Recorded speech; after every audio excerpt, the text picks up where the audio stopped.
Welcome back to the Roundtable. Today, talking some Big East basketball and what we have learned about this conference so far. Today, the Big East got shut out of the AP Top 25 ranking for the first time since 1982. It seems like an appropriate time to try to figure out what's going on with this conference.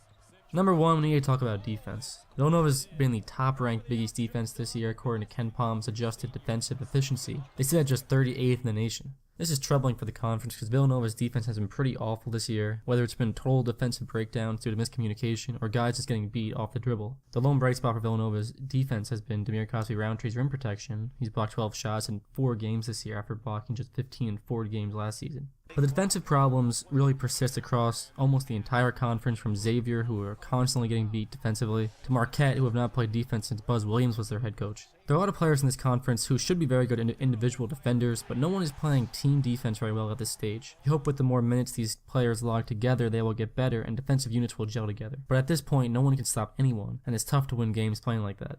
Number 2, we have to look at the Gavitt Games. The Big East went 3-5 overall, just 1-3 at home and 2-2 on the road. And it's the bottom 3 teams from last season that pick up the 3 wins, with Georgetown beating Illinois on the road, DePaul beating Penn State at home, and St. John's beating Rutgers in Jersey. Georgetown had a very nice win on the road behind their 3 freshmen, James Akinjo, Mac McClung, and Josh LeBlanc. This was probably Patrick Ewing's best non-conference win of his coaching career, but then they immediately go to Jamaica afterwards and lose to Loyola Marymount and score just 52 points in the entire game. They gave up 44 points in the second half. They blew their halftime lead. It's hard to feel good about this team after that game.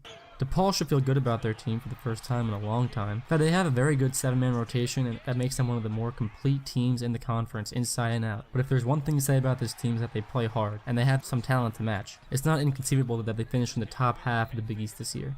St. John's, oddly enough, is looking like maybe the most trustworthy team in the conference. They have athleticism and shot making at every position, and of course the conference potential player of the year in Shamori Pons. But this year the team is much more than just Pons, with Auburn transfer Mustafa Heron and JUCO transfer LJ Figueroa impressing early. It's pretty clear that the Big Ten is a much better conference than last season, but the Big East really embarrassed themselves in their losses in this conference matchup. Xavier lost at home to a good Wisconsin team and had no answer for Ethan Happ. In fairness to them, this happens to many teams.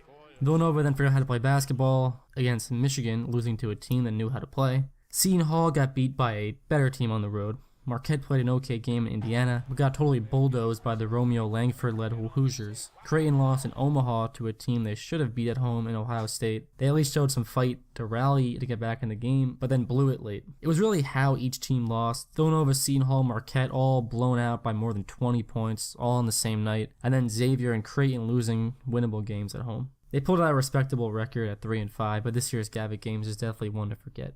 And finally, number 3 thing we've learned about this conference so far is that it is full of young players who are going to need some time. Both Providence and Georgetown are starting 2 freshman guards. Seton Hall has just 1 senior in Michael Lindsay. St. John's has no senior players. Creighton has just 1 senior playing limited minutes in Caleb Joseph. Xavier has 3 grad transfers who they're still integrating into the program, and Villanova's seniors are clearly still adjusting to their new roles as leaders. The youth of this team is why you should feel good about the conference. They should only get better with time, and there is still plenty of time to turn things around, and all 10 teams really do have a chance to emerge this year. But the more games they do lose at a conference, the harder it becomes to build a resume in conference. Post some Big East predictions in the comments and subscribe for more Big East videos throughout the season. I hope you enjoyed the video, and thank you very much for watching.